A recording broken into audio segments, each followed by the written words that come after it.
Hola de nuevo. ¿Cómo estás? Espero que muy bien. Existen muchas preguntas existenciales que todos nos hemos hecho en alguna ocasión y para las que la ciencia no dispone de respuestas.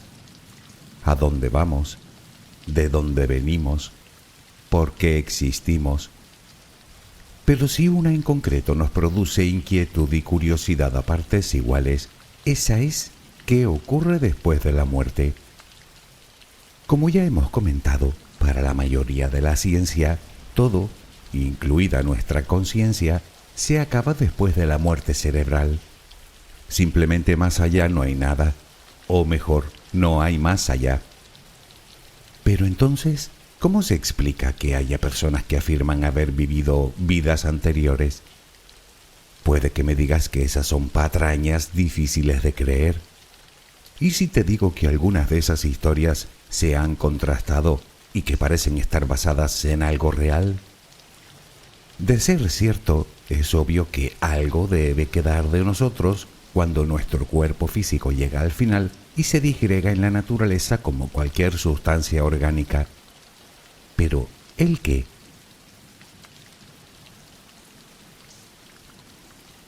Todos, absolutamente todos, algún día inevitablemente falleceremos. No lo digo por dramatizar, ni mucho menos, sino porque la muerte es parte inherente de la propia vida, tanto como la respiración, la alimentación o la reproducción. Es un simple proceso natural.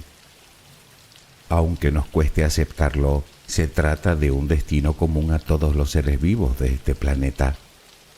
De hecho, estarás de acuerdo conmigo en que del futuro es lo único que podemos dar como seguro. Obviamente no es mi intención perturbar la tranquilidad de nadie hablando de esto. Lo que pretendo, si es que eso es posible, es intentar desvelar los misterios que entraña. No me digas que no te pica la curiosidad. Si el capítulo anterior fue interesante, este creo que aún lo será más. Permíteme acompañarte mientras concilias el sueño y seguiremos hablando de este misterioso tema. Relajemos primero cuerpo y mente. Colócate en la posición que prefieras para dormir. Lo importante es que te encuentres lo más cómoda o cómodo posible. Si no encuentras esa posición en estos momentos, recuerda que puedes ponerte boca arriba, con los brazos a los costados y las palmas de las manos hacia abajo. Toma una respiración profunda. Retén el aire un par de segundos. Ahora suéltalo lentamente. Debes vaciar los pulmones por completo. Repítelo 3 veces más. Inspira profundamente. Exhala. Inspira. Exhala. Inspira. Exhala. Continúa respirando serenamente, a tu propio ritmo. Empiezas a sentir cómo con cada exhalación va saliendo de ti todo el estrés, toda la tensión, toda la angustia. Puedes visualizarlo como humo negro que vas expulsando cada vez que sueltas el aire. A cada respiración, sientes como tu cuerpo y tu mente se van purificando un poco más.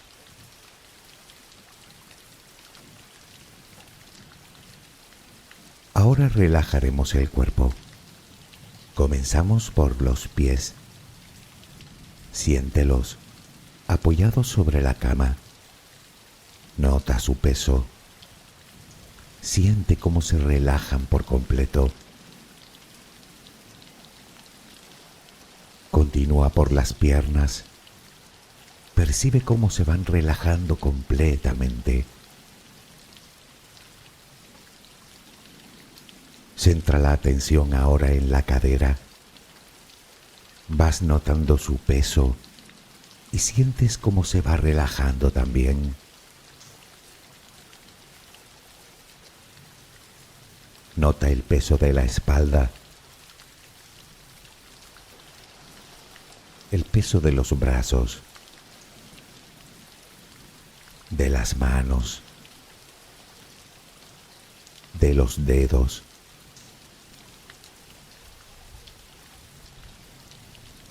Visualiza tus hombros, que se relajan también.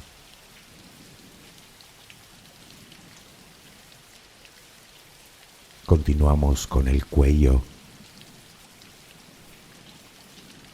la cabeza,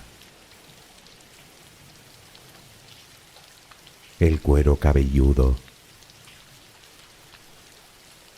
la mandíbula,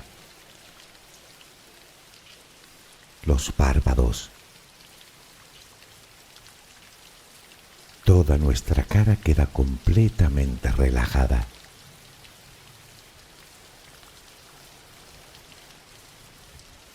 Hemos relajado ya el cuerpo completamente. Procura que tu respiración siga siendo serena y tranquila. Recuerda, solo respira, notando cómo el aire entra y sale de ti. Inspira. Exhala. Inspira. Exhala.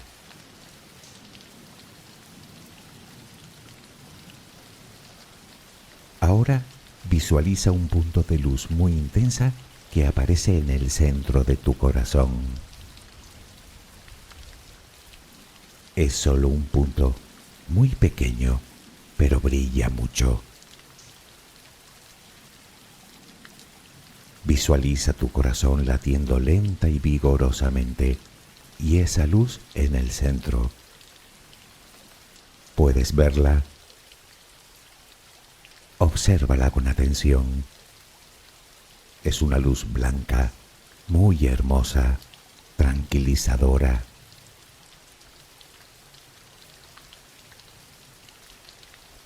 Ahora ese punto de luz se convierte en una diminuta esfera. Ahora visualiza cómo cada vez que inspiras, esa burbuja comienza a crecer muy lentamente. Continúa creciendo hasta que tu corazón queda encerrado en su interior.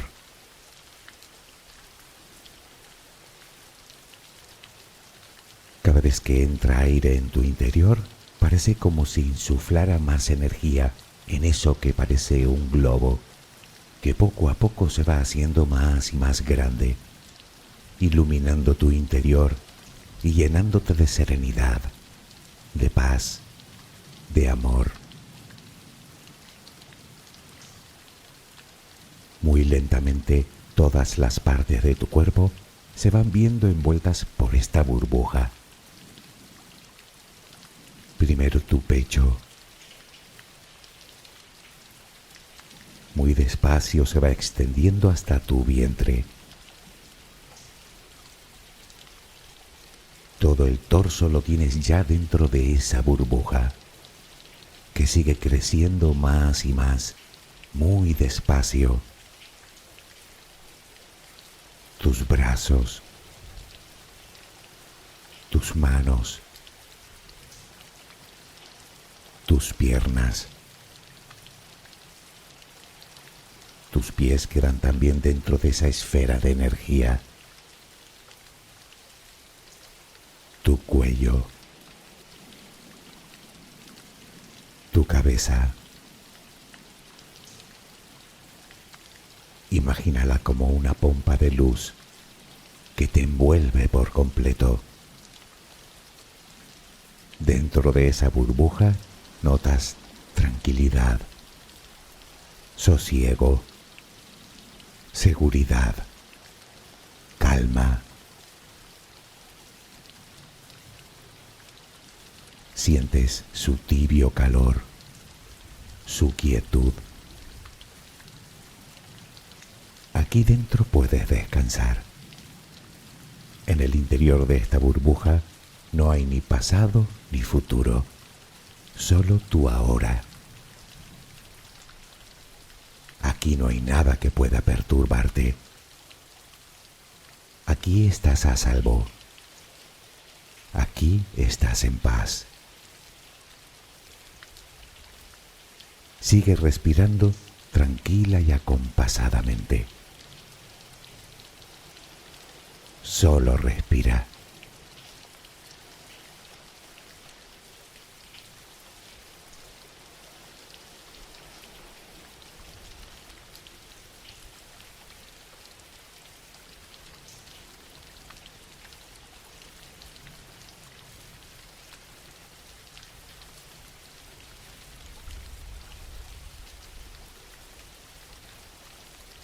En el audio anterior hablamos de la muerte como proceso biológico y de las distintas creencias elaboradas por la humanidad para hacer frente a tan aciago destino.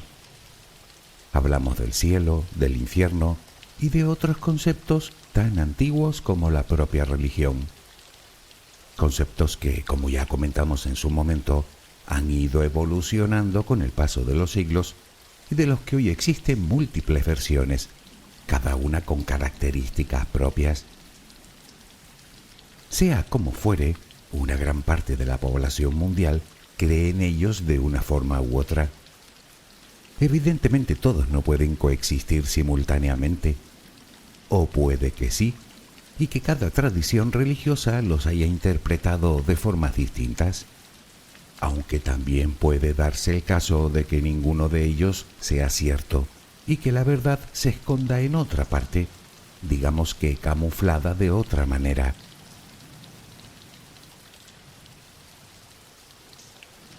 En este capítulo seguiremos hablando de la muerte, o mejor, de lo que ocurre más allá de ella, pero eso sí, centrándonos un poco más en estudios científicos que han llevado a cabo investigadores de prestigiosas universidades de todo el mundo en un intento de desentrañar el misterio. De todas formas, si estás esperando todas las respuestas, me temo que no voy a poder dártelas. Nadie puede. Solo existen teorías, conjeturas y deducciones. Es cierto que se han realizado estudios muy interesantes, pero nada concluyentes. En cualquier caso, les echaremos un vistazo y luego que cada uno decida creer en lo que más le convenga.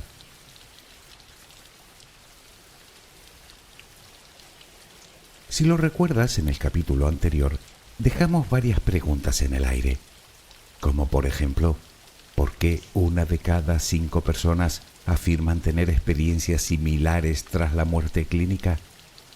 ¿Es que acaso es nuestro cerebro el que crea todas esas imágenes y experiencias, como afirman unos?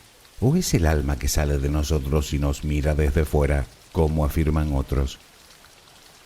Para responder a esta pregunta, antes debemos responder a otra. ¿Qué ocurre en nuestro cerebro cuando morimos?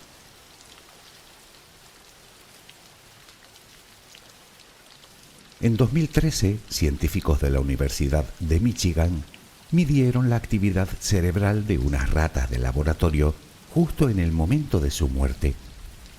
Lo que descubrieron fue sorprendente. Resulta que inmediatamente después de la muerte clínica, sus cerebros presentaban un inusual aumento de la actividad con altos niveles de ondas gamma, superiores incluso a los registrados cuando estaban en estado de vigilia. Una actividad que se relaciona directamente con la percepción consciente.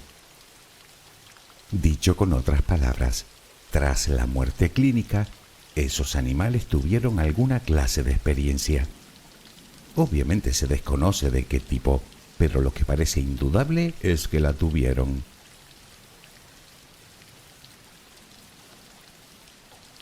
Pero ahí no acaba la cosa. En 2018, Hubo otro trabajo de investigación, esta vez llevado a cabo por científicos del Imperial College de Londres. Estos investigadores se propusieron averiguar los motivos de las alucinaciones que tanta gente afirma tener después de ser reanimada. Hablamos de una luz intensa, de la trascendencia del tiempo y del espacio, o de la unión con objetos o personas. Los resultados de esta investigación arrojan también conclusiones muy interesantes.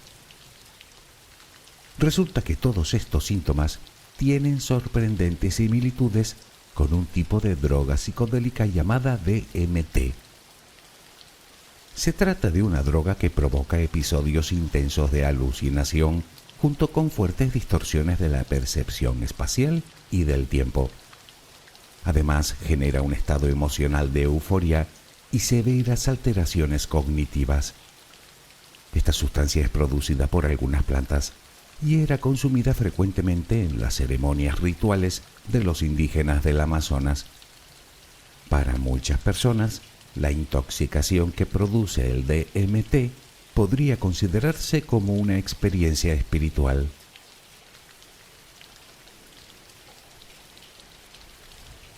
Te preguntarás a dónde quiero llegar con todo esto. Bien, ¿has oído hablar de la llamada glándula pineal, también conocida como epífisis cerebral? Pues parece ser que en esta zona de nuestro cerebro se producen pequeñas cantidades de este compuesto químico. Los científicos aún se preguntan si será esta la razón de que las personas que atraviesan un trance de este tipo experimenten tales alucinaciones. Sea como fuere, parece que la experiencia cercana a la muerte se puede comparar perfectamente a la intoxicación por un poderoso alucinógeno. Lo que nos lleva a plantearnos una pregunta: ¿nos droga nuestro cerebro cuando nos llega la hora? La respuesta es: nadie lo sabe con certeza, al menos de momento. Muchos afirman que no es una idea del todo descabellada, ni mucho menos, aunque otros creen que no es así y que la explicación tiene que ver más con lo que entendemos como vida después de la vida.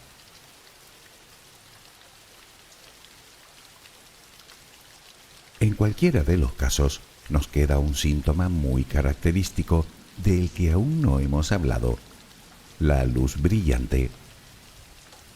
Aunque no lo creas, también se han realizado estudios en este sentido. Resulta que los científicos han averiguado que en el momento de la muerte todos los sentidos no se pierden simultáneamente, sino que lo hacen siguiendo cierto orden. Parece ser que en ese momento el cerebro comienza a sacrificar determinadas áreas menos críticas para su supervivencia, mientras que otras se excitan, en especial la relacionada con la vista. Según han descubierto un grupo de científicos canadienses, mediante el uso de electroencefalogramas, el primer sentido que se pierde es precisamente ese, la vista. Eso podría explicar lo de la luz. Es como si de alguna manera nuestro cerebro nos cegara. Los últimos son el tacto y el oído. Y algo aún más interesante: parece ser que los sistemas auditivos responden de manera similar a como lo hacen en las personas jóvenes y saludables. Es decir, que muy bien.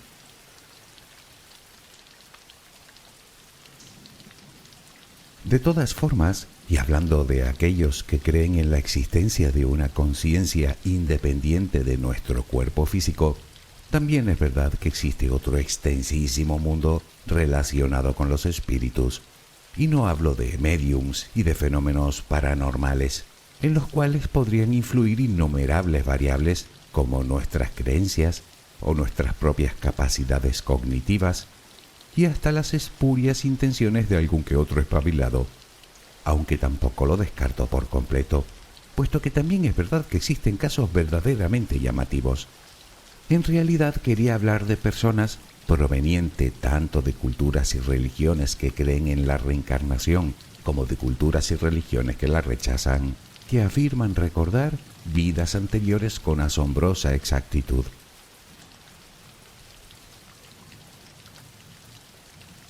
En la Universidad de Virginia, en los Estados Unidos, se conservan los historiales clínicos de nada menos que 2.500 casos en los que, sobre todo niños, afirman no solo recordar vidas anteriores, sino que presentan marcas o defectos de nacimiento correspondientes a heridas sufridas en sus personalidades previas. Otros manifiestan conductas como filias o fobias heredadas, y otros reconocen a personas y lugares de supuestas vidas anteriores.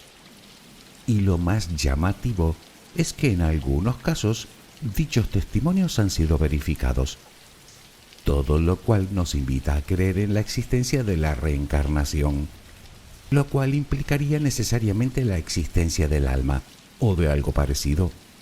Pero si no es eso, ¿qué otra explicación podría tener?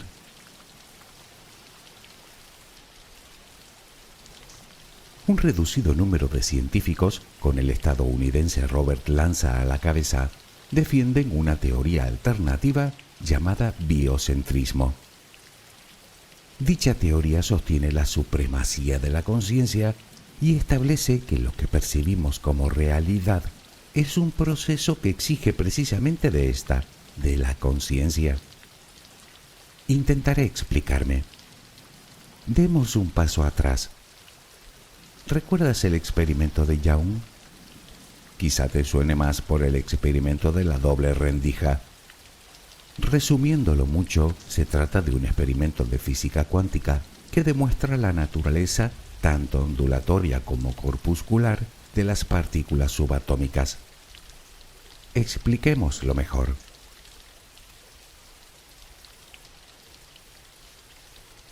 Imagina que tenemos delante una pared con dos rendijas y que lanzamos pelotas de tenis hacia ella. Es obvio que cada una de las pelotas pasará por una rendija o por la otra.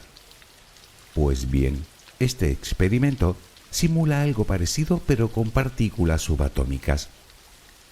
Tenemos una fuente de partículas, fotones o electrones, por ejemplo, que lanzamos contra una barrera con dos rendijas, y detrás de la barrera colocamos una pantalla de detección que nos permite visualizar dónde impactan las partículas.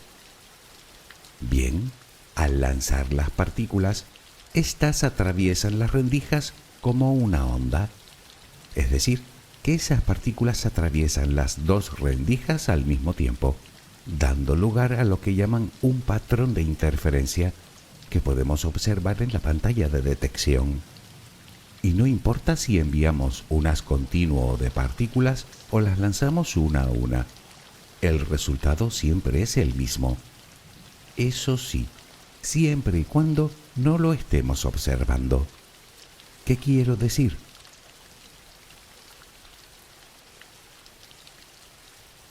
Resulta que cuando tratamos de observar lo que hacen dichas partículas o intentamos detectarlas de cualquier manera, sucede algo especialmente intrigante.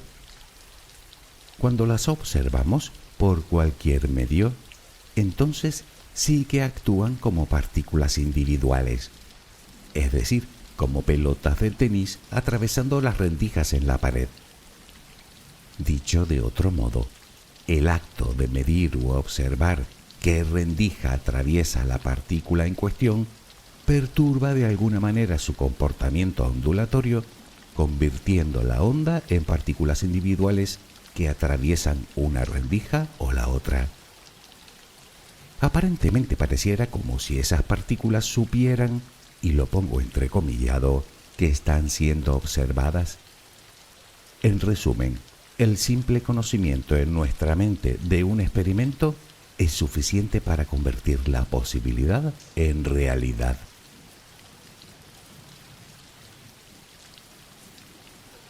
Este comportamiento, aun siendo de lo más enigmático, se comprende a través de un principio del cual habrás oído hablar, el principio de incertidumbre de Heisenberg, que establece que es imposible conocer simultáneamente la posición y el momento de una partícula con precisión absoluta. Con otras palabras, se ha demostrado que las partículas pueden exhibir comportamientos contradictorios y coexistir en estados superpuestos hasta que se realiza una observación o medición. Mientras ésta no se haga, las partículas pueden estar aquí, allí o en ambos lugares a la vez. De hecho, a veces ni siquiera están. ¿A dónde van?, te preguntas. Pues podría ser que a otro universo paralelo.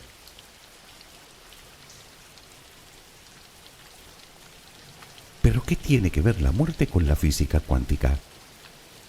Bueno, nosotros estamos formados por partículas que no solo son simples ondas de probabilidades, sino que pueden estar en dos sitios a la vez, incluso en más de un universo a la vez. Por lo tanto, y en teoría, nosotros también. Según esta teoría, la conciencia de una persona es la que determina la forma y el tamaño de los objetos en el universo. Y de hecho, es cierto que todo lo que podemos ver, tocar, oír, oler o saborear, en realidad son interpretaciones de nuestro propio cerebro, por lo que afirmar categóricamente la existencia objetiva de todo eso resulta como poco o bastante complejo.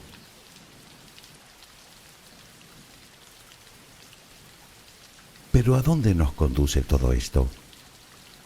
Bueno, este tipo de experimentos y principios sirven de base a los defensores de esta teoría para afirmar que el universo solo existe debido a la conciencia de un individuo y que el tiempo y el espacio no son lineales, sino meros instrumentos de la mente para dar contexto a todo lo demás. Es decir, que solo son formas de percepción de los sentidos animales en lugar de objetos físicos o tangibles. De lo que se deduce que si no existe ni el espacio ni el tiempo como tal, tampoco existe la muerte. Dicho con otras palabras, la muerte es un mero producto de nuestra conciencia porque, según afirman, nos sentimos asociados con nuestro cuerpo físico. Y si los cuerpos físicos mueren, aceptamos que nuestra conciencia también. Además, debemos considerar que este universo está compuesto en esencia por dos elementos principales: energía e información. Todo lo cual viene a decir que cuando morimos, nuestra conciencia sigue existiendo en alguna parte, quizá en el multiverso, lo que podría explicar todo lo demás.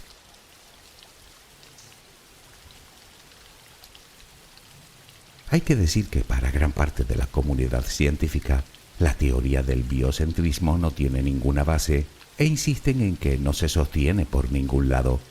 Y sea como fuere, también es verdad que es del todo indemostrable. Sin embargo, según afirman sus defensores, con el tiempo podrá demostrarse por medio de experimentos que aún ni siquiera se han inventado.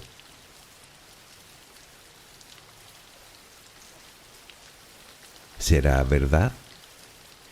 Claro que es posible que el resto de la comunidad científica tenga razón y que todo acabe en nada, en ausencia, en olvido. Pero ¿y si resulta que el biocentrismo tiene razón y la vida después de todo sí que tiene una continuación más allá de la muerte? ¿Y si la física cuántica tiene la respuesta a todos esos fenómenos extraños e inexplicables que no podemos entender? Vaya usted a saber. Si me preguntas a mí, he de confesarte que este tema me tiene completamente desconcertado. Entre más profundizo en él, más dudas tengo. Porque además no puedo evitarme hacerme algunas preguntas más, como por ejemplo, si es verdad que tenemos alma, históricamente ¿desde cuándo la tenemos? ¿Desde que empezamos a creer en ella o desde antes?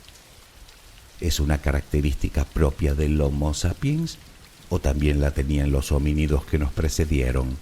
El Homo habilis, el Homo erectus, el Homo antecesor, el Homo neandertal. ¿Y los grandes simios actuales la tienen también? ¿Se crea cuando nacemos, cuando somos concebidos, cuando adquirimos conciencia o la heredamos de vidas anteriores? Y si es así, ¿quién la hizo y cuándo? ¿Y si resulta que ninguno de los planteamientos, tanto los que están a favor como los que están en contra, tienen razón y en el fondo hablamos de otra cosa que ni siquiera se nos ha pasado por la cabeza? quién sabe. Al final entiendo que con todo sobre la mesa, creer en una cosa o en otra se convierte en una simple decisión personal. Pero bueno, de momento, incógnitas aparte, de lo que no hay ninguna duda es de que seguimos aquí. Así que hagamos lo que toca en estos momentos, que no es otra cosa que vivir. ¿No te parece? Pues vivamos, y lo que tenga que ser, será. Espero que mañana tengas una maravillosa jornada. Que descanses. Buenas noches.